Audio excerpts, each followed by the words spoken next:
Regarding the group settings here for the 10 button keypad, so here's we have the different modes. Once we add it, then basically we will have three different modes: independent and revise, or independent and tangle, or mature exclusion. So the difference between these three modes is basically right now I have three groups. So basically it's refer to the first button, second button, and third button.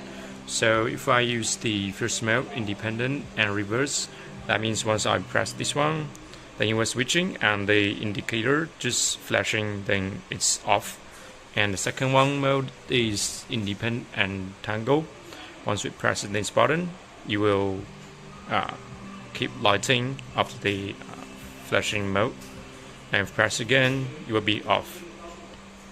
Press again, it will be lighting up. And for the third button, we're using the mode is mature exclusion, which means like every time we press this button, it will send the commands, but it also keep this button always light up.